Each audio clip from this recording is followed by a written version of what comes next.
Welcome to Radical Personal Finance, a show dedicated to providing you with the knowledge, skills, insight, and encouragement you need to live a rich and meaningful life now while building a plan for financial freedom in 10 years or less.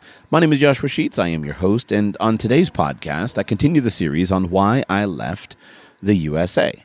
And I'm doing this series in order of least important reasons to most important reasons. But I think today's reason is going to be probably the most universal. And although in my own mind it's kind of the least important of my three big reasons, that doesn't make it unimportant.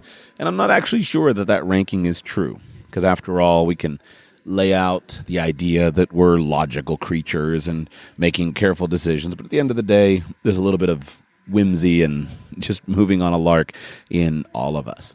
And in terms of how and why I left the United States, there was no long-term plan.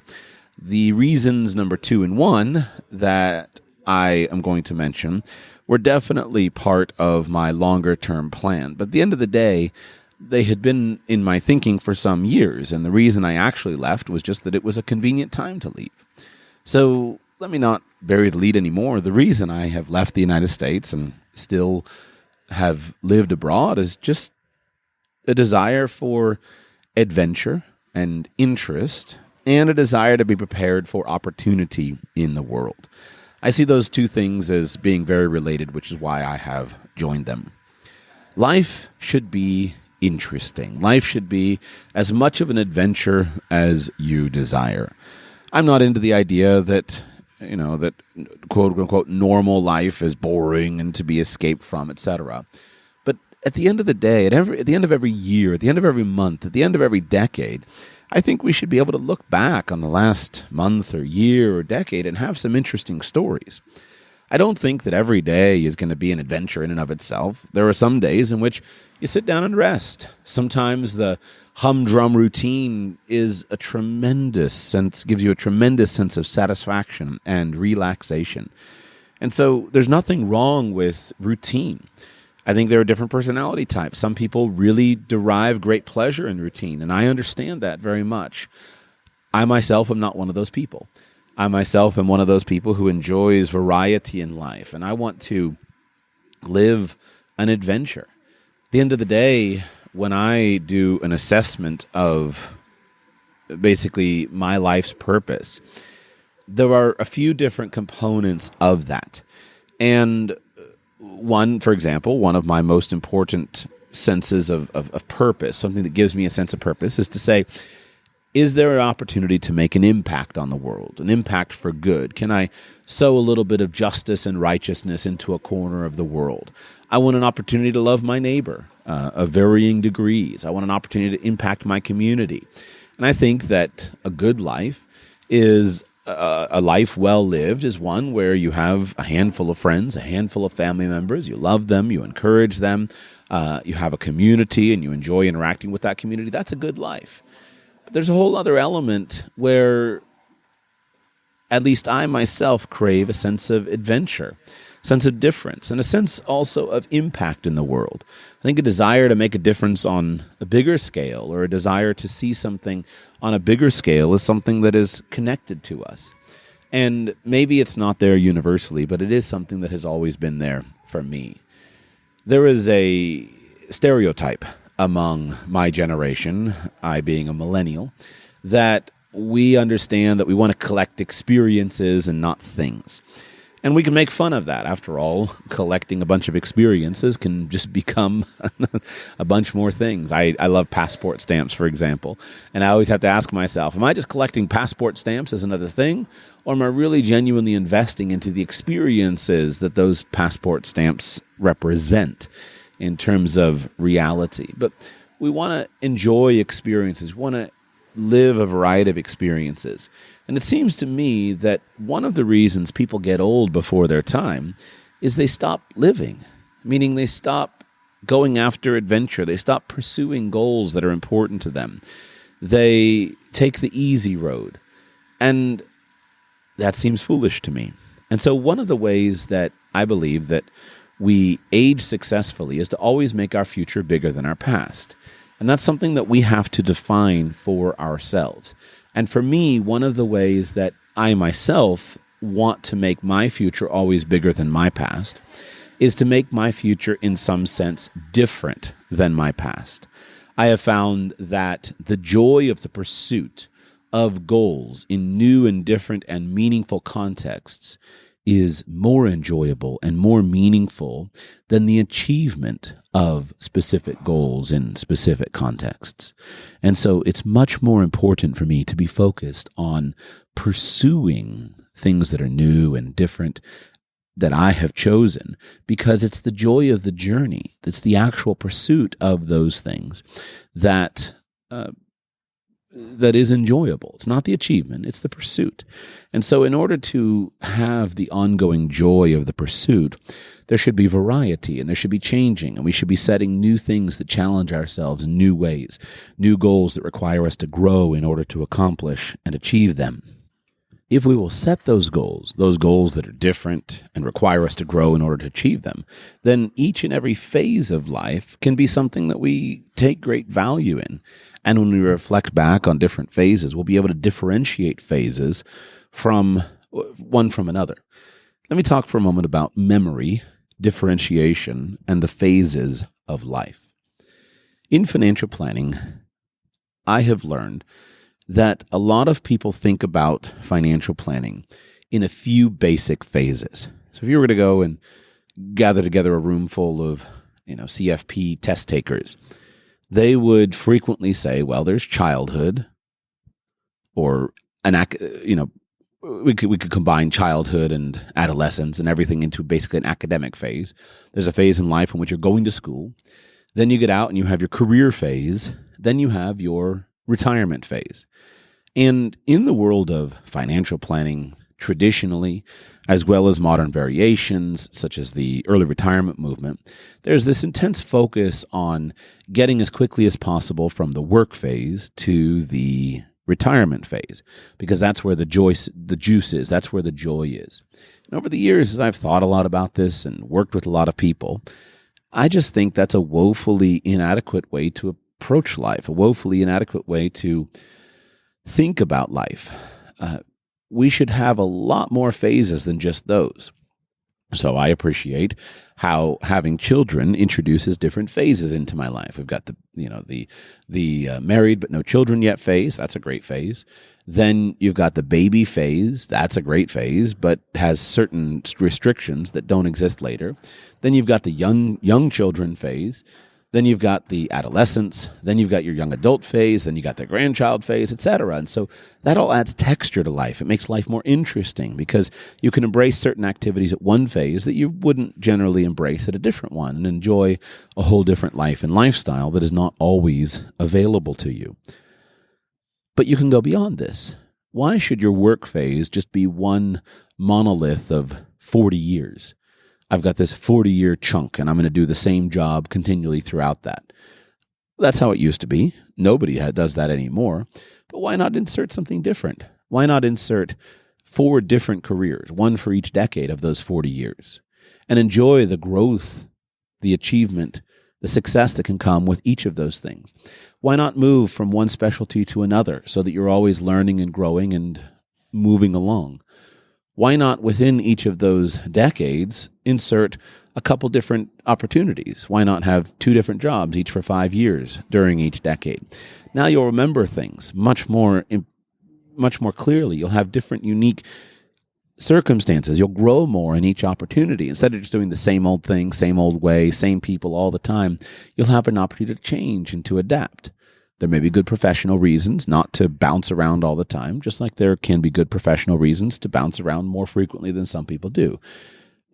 But on a big picture, the phases of life matter, and they help us to engage with it. What about where you live? What about how you work? What about things on a broader level? When I think back to something like my college experience, to me, one of the things that was the most impactful in my college experience was the one semester that I studied abroad. That phase of life, one semester out of 8 semesters total of school, one semester, that 1 out of 8 semesters accounts for probably 50% of my college memories. 50% of the college memories come from the 7 semesters, and then 50% come from the 1 semester. Well, why should it be that way? Why don't we do a more intentional job of creating change in our life so that we remember our life and so that we achieve different things at different phases of our life? And so in my own life, when I reflect back on the time prior to leaving the United States and the time after leaving the United States, I experience a great joy in the challenges of life. Part of that may simply have to do with the phase of life that I was in prior to leaving. My wife and I, we got married, we had babies, we bought a house, we did all the stuff. I had a stable job for a long time, then I started a business, etc. And you reach that point, and it's not a midlife crisis, but it's one of those things where you've mastered a whole lot of aspects of your life and you're looking for something new, something different. But you can't change everything all at the same time. I'm not going to, get rid of my children just because I want something new and different. Not going to get rid of my wife just because I want something new and different. Not going to get rid of a business just because I want something new and different. Not going to get rid of my friends, my family, etc. But is there something I can change? And so, yeah, you can add a hobby, you can change houses, you can drive a different car. What if you just change countries? What if you change the language that you live in? What if you change something like that? Those kinds of changes bring a zest to life, and it's just simply flat out enjoyable. And so when I left the United States, it was convenient to do so. We had been traveling around the United States, living in an RV full time. We'd gotten rid of a lot of stuff. We'd already just made life very streamlined. And so once you do that for a while and you realize, hey, living out of some suitcases is not so bad, we can do it anyway, then I've got a couple passports. Let's buy some plane tickets and hit the road. It's a lot harder to make those enormous changes when you've got a lot of stuff. You've got big house, lots of things, etc. It's just much more challenging to make that change. Now, I would hasten to add that you probably don't want to, for example, nomadism or traveling constantly. I don't think it's a great lifestyle. I don't think it's a great long-term way to live. Seems to work for some people, but it's not something that I'm interested in doing. I don't want to live out of a suitcase for 10 years. I don't think it's a great way to raise children, etc. There is a great value to the standard approach. The standard approach, the conventional approach to life, contains a whole lot of wisdom that has been developed by our forebears and received from them in the form of a culture, in the form of a society. This brings me conveniently to the next point, that you don't appreciate what you have until you don't have it. You don't appreciate your home and how comfortable it is until you're taken out of your home. You often don't appreciate the people in your life until those people are absent. We have the proverb that absence makes the heart grow fonder. It does. Because when you're taken away from the people that you love, you appreciate them more when you come back into context with them. And for this reason, I think it's helpful to intentionally insert times of deprivation into our life or times of change. We can do this in different ways. We can fast in some way, shape, or form from food or certain forms of food. Then when we reintroduce those forms of food to ourselves, we appreciate them more deeply. I see this myself very distinctly in 4-season weather cultures, climates. Having grown up in Florida, where we don't have 4 seasons, we have 2 seasons.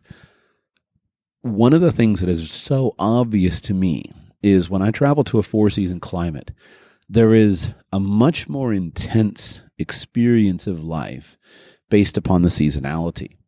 When you go to a cold weather climate at higher latitudes and it's summertime, there's this intense joie de vivre, this intense pursuit of the good life that everybody seems to feel in the summer. You know that winter is coming. You know the cold, long, gray, rainy days are coming.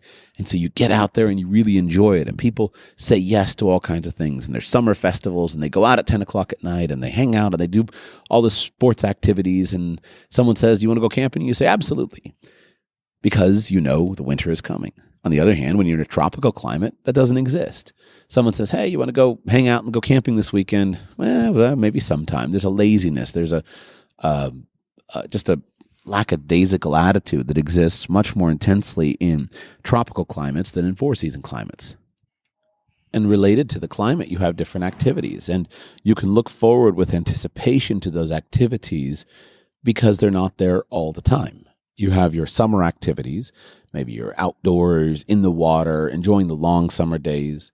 You have your fall activities that you look forward to, the changes, the smells, the ways that you celebrate and live in fall. Then you have your winter activities, your springtime, and your summer activities. And being someone from a subtropical climate, to me, it's so obvious that that is a superior way to experience life. That mixture of the familiar with the new and different.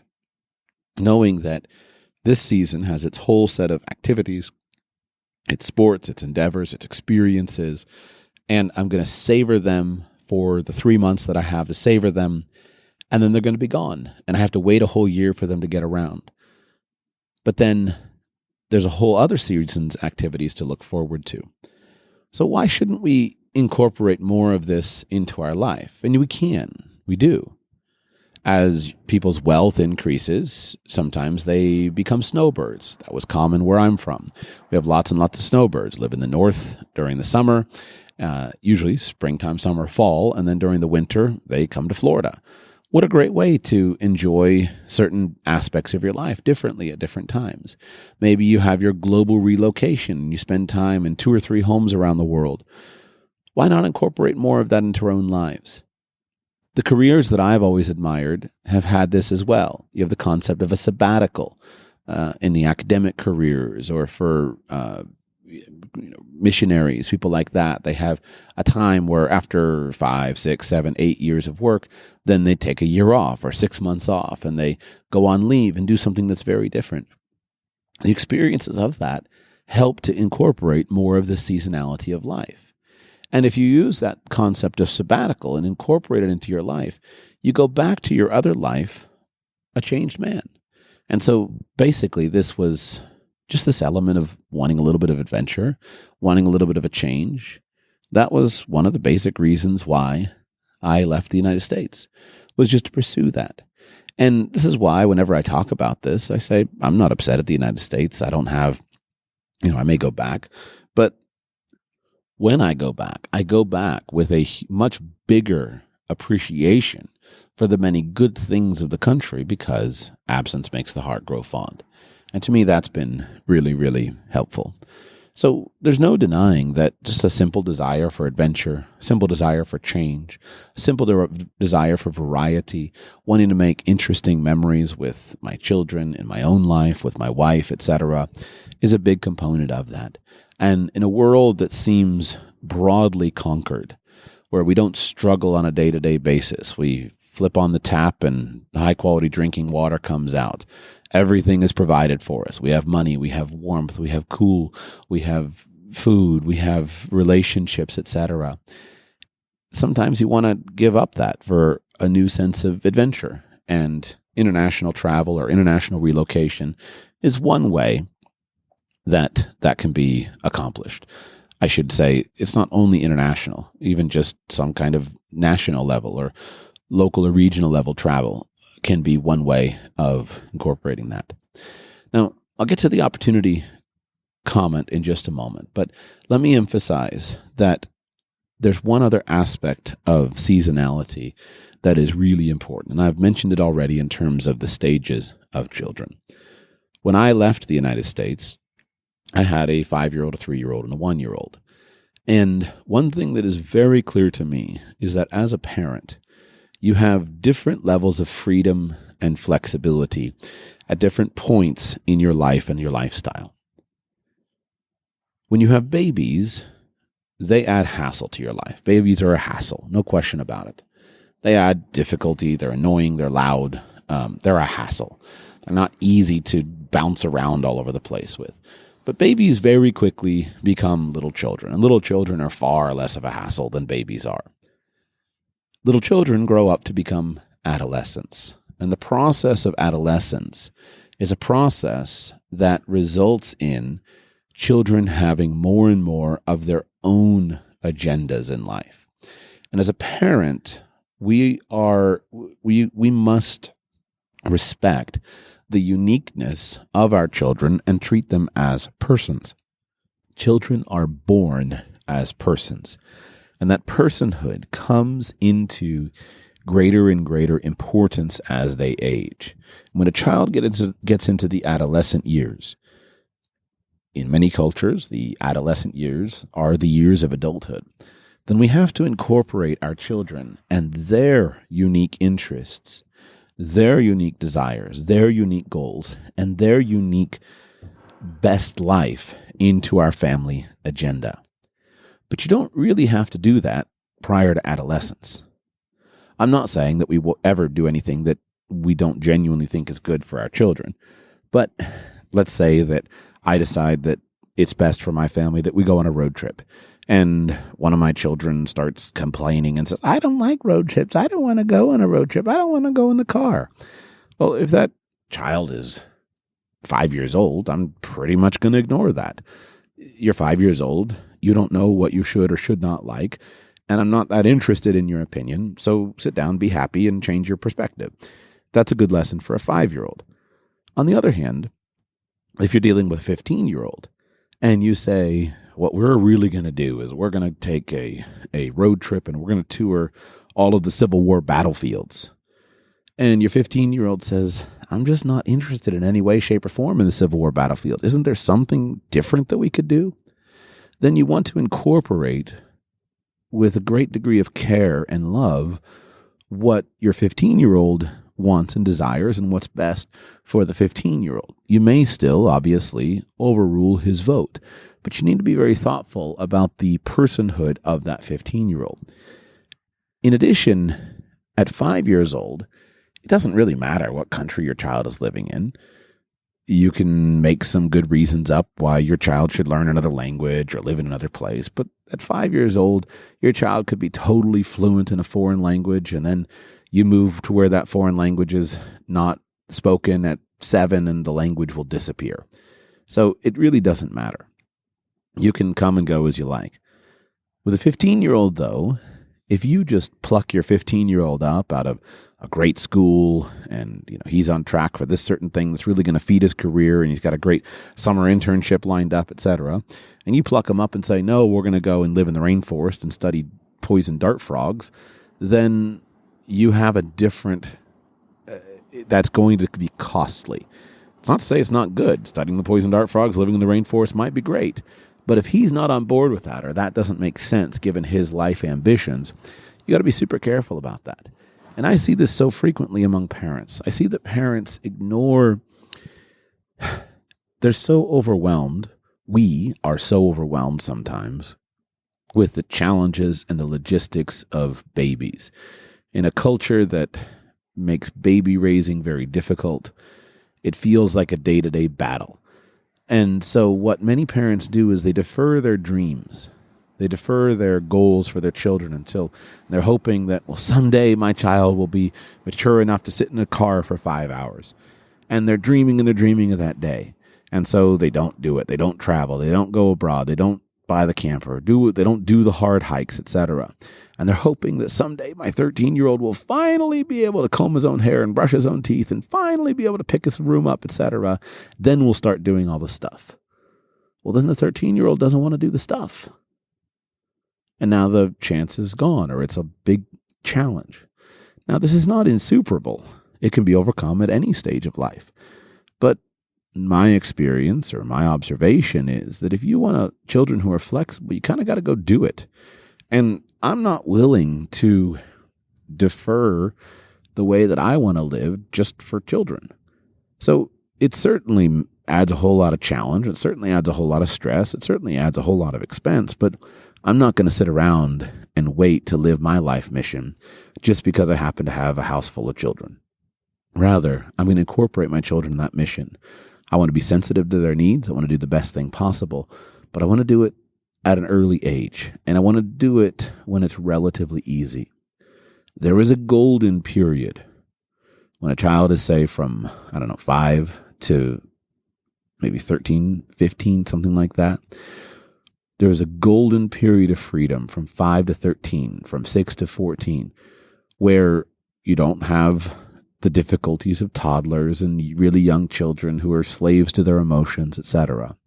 But you don't yet have the difficulties of adolescents who are craving independence and craving to build their own lives. And that's your golden period. That golden period window closes very quickly. And so for me, part of the reason to go and do the adventure and live abroad and move here, move there, etc., just has to do with making sure that I do it while it's easy. Because I now have a 10-year-old. My window is closing very quickly. That's not to say that I can't live my life the way that I want it to live, but I have to, for the next, starting in a few years, for about 15 years, some of my own decisions have to be measured against the individual ambitions of my children. And as a good father, I have to take their ambitions very carefully into account and help them to achieve them. And that may mean that I have to suppress and defer my own ambitions. That can be a painful period of life. That's the kind of thing that causes a lot of men to flip out. But I think you can minimize that by not being one who sits around and worries about the difficulties of young children, but rather go and embrace the travel, go and embrace the stuff with young children, while also acknowledging that there are limitations associated with it. Let me pivot now to the concept of opportunity.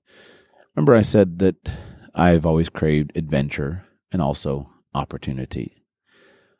I've been haunted by this question of opportunity. And for many people, it'll sound funny, meaning that I come from the land of opportunity. I come from the United States of America, known broadly as the land of opportunity. In the past, I was unsure if it still is the land of opportunity, if it was still deserving of that characterization. And thus, I've wanted to travel and check it out, test and see. I have a hard time believing stuff that's told to me. I'm so conscious of the potential for bias based upon what we are shown or what information is selected to be presented to us that I just have a hard time trusting what many people say unless I can interact with them enough to satisfy my own concept of just to satisfy my own confidence in their bias or their lack of bias or how they overcome their biases. So it's one thing if you just live in the United States and you accept, because it was taught to you, that America is the land of opportunity. It's another thing if you've gone out looking for opportunity and you've either found it more in other places or you've then come back to the United States and discovered that it genuinely is the land of opportunity. And so because of my interest in the world of internationalization and all the great newsletters and books and things that I have read over the years, extolling the praises of this region or this city or that city, and because as Americans we're very good at seeing the worst in our country and thinking about how much better it used to be, etc., I feel like I owe it to myself. I feel like I owe it to my children to go out and check it out. Let me go check it out. See what the opportunity is in different places. Go and see it for myself. There's nothing in the world that can replace the power of a personal visit. I don't care how learned you are. I don't care how much you've learned about or how much you've seen. There's just nothing that replaces the power of a personal visit. Personal visit is more powerful when it's buttressed by good study, good examination, good data, etc., but there's nothing that replaces the power of a personal visit.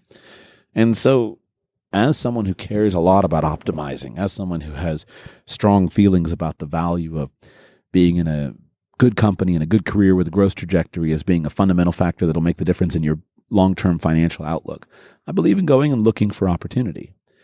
And this is a long held thing.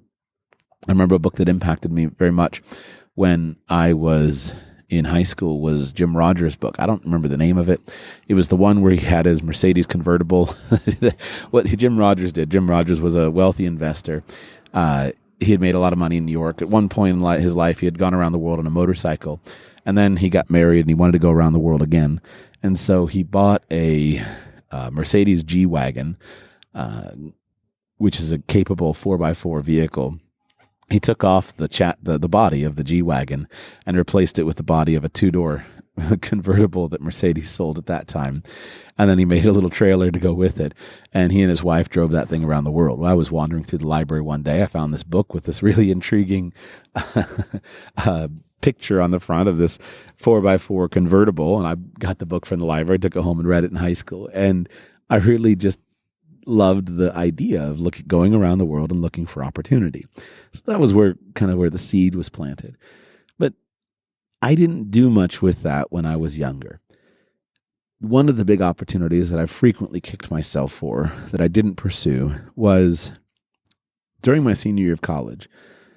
When I studied abroad, I met a guy who was a Chinese Canadian, and we met each other in Costa Rica. And after Costa Rica, he was a pilot. He became a pilot, and he went to Africa and got a job flying one of the twin engine regional airplane services in some corner of Africa. I don't know which. And while he was there, he came across an opportunity to get involved with a company that was establishing cell phone infrastructure in that corner of Africa, working with a Chinese company to import cell phone infrastructure and to sell Chinese cell phones into Africa. And he got in touch with me and he said, "Joshua, you should come and get involved with this." Now, this was not completely out of my area of interest. My undergraduate degree is in international business. And there's a reason for that. I was always interested in international business. But I didn't do it. I was pursuing the safe path. I had a job, had the stuff lined up, and I viewed it as risky. And after all, how could I go to Africa and do it? What if it fails? Nobody had yet put within me the concept of what if it works. And nobody had told me about the need for asymmetrical opportunity and the need to go where there's less competition and get involved on the early ground floor. And so I was working in a very traditional job in a very traditional business where there wasn't any big win opportunities, but I thought that was the key. I thought that the key was I need to make steady increases in my income. I need to put aside 10% of my money for retirement.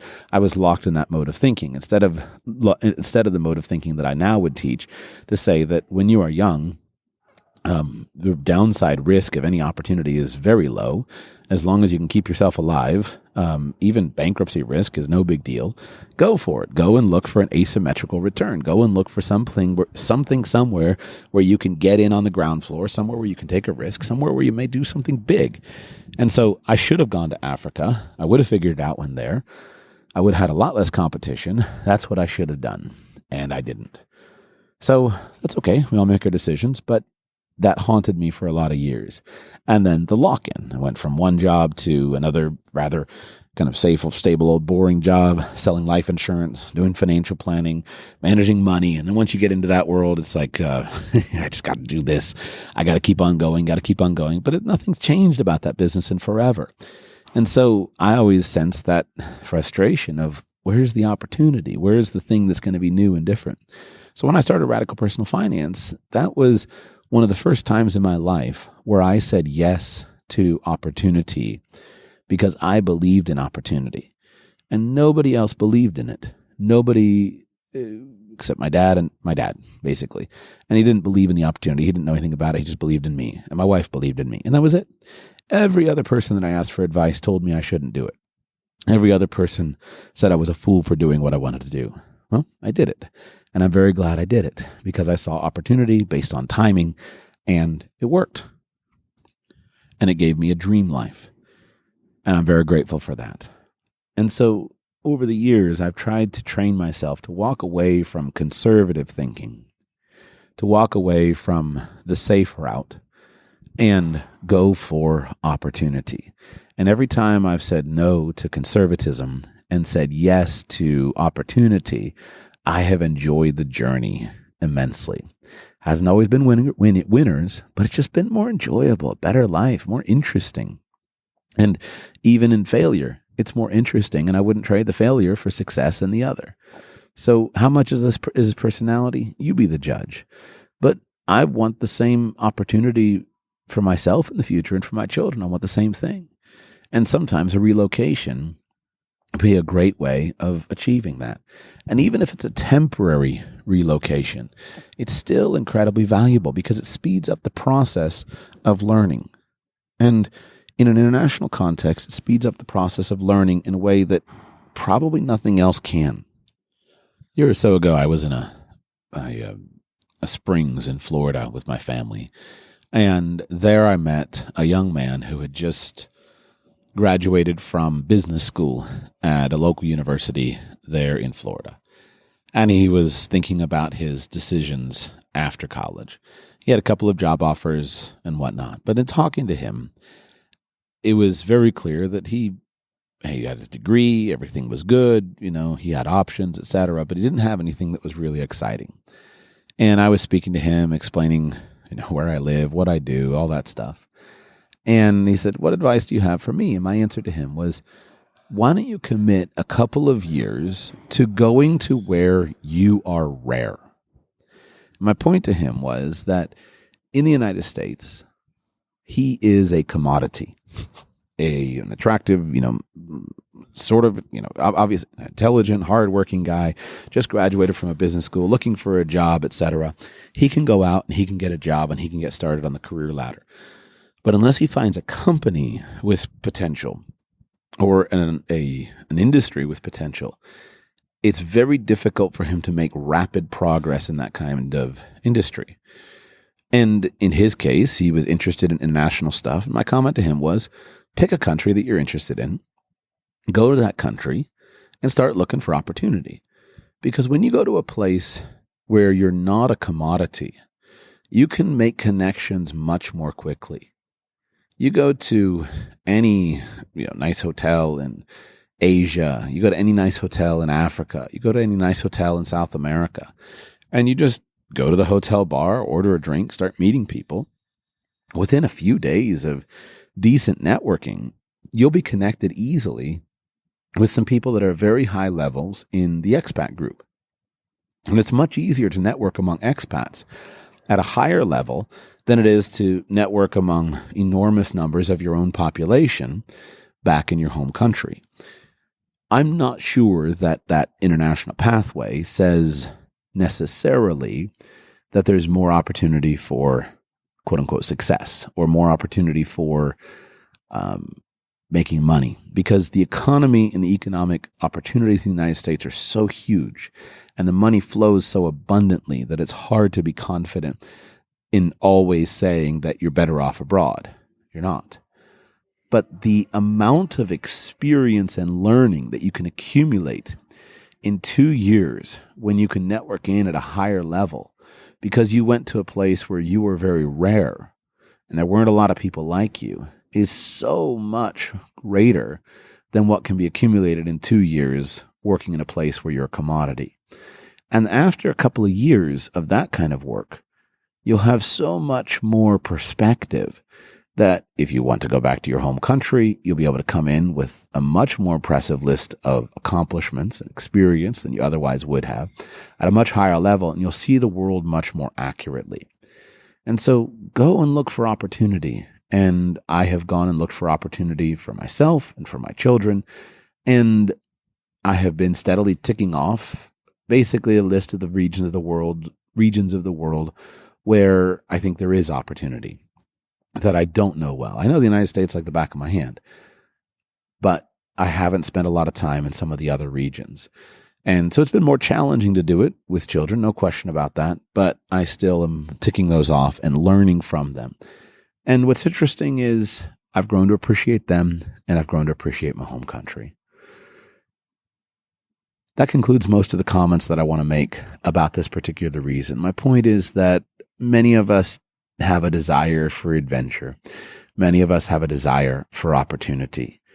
And while it can be false to expect that that is always more abundant in an international context, it's been fun to go and search for it. It's been fun to go and look for it. And I have learned an enormous amount. In 5 years of being abroad, I feel like I've packed in 15 years of living. That's a pretty good ratio because we don't actually have that much time in the earth. Sometimes I feel like some people I know pack in about a year worth of living into 5 years, and their ratio is really, really low. and they'll get through a 50-year career and have about 5 meaningful years or 10 meaningful years of living packed into that. And the rest of the time was sat swiping on a screen. My experience over the last 5 years, I feel like I've packed in about 15 years into 5 years, and that has been great. I don't know if I would have accomplished that if I didn't start the process of moving a little bit, looking for some different things. It's not been perfect. There's been a lot of costs to it, things that I now understand that I didn't before. But in terms of feeling a sense of confidence in myself from making decisions to go for the things that I'm interested in, for making decisions to say yes to the things that I want to pursue, that's been great. And then when I reflect on the experiences of, as I said, the last 5 years, it does feel like a really great return on investment in terms of the amount of life and life experiences for me and for my children, for my wife, etc. If you have an interest in adventure or you're looking for opportunity, don't be scared to pursue it. Be smart about how you go for it, but don't be scared to pursue it. Not everybody seems to be wired this way, but I myself fear I fear regret of circumstances not pursued much more than I fear failure of circumstances pursued. And if that resonates with you in any way, then you're probably the kind of person who should say yes to adventure, yes to opportunity, in whatever way appeals to you personally, rather than saying, well, someday I'll get around to it. Because as I tried to articulate in the first part of today's episode, that someday does sometimes come, but it can often be difficult to carve it out as life starts to put you in a box. Thank you for listening to today's podcast. If you're interested in more commentary on this, if you're interested in more discussion of this internationalization comment, I urge you, sign up and come to the event that I'm hosting in Panama in January of 2024.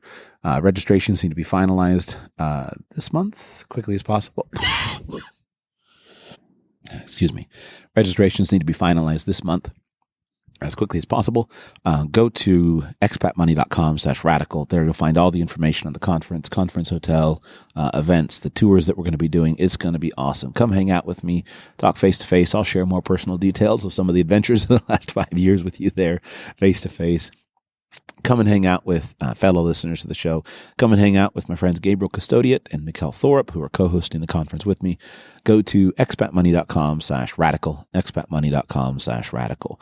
Remember also that if you're just getting started on this international journey, and if you can't come to the conference, it just doesn't work for you, make sure you take my course called International Escape Plan. I sat down, I said, how do I take everything that I know and that I've learned about internationalization? How do I teach it in an intelligent, phased approach that allows people to make smart decisions at each and every stage? Go to internationalescapeplan.com, sign up for that course today, internationalescapeplan.com and expatmoney.com/radical. Thank you.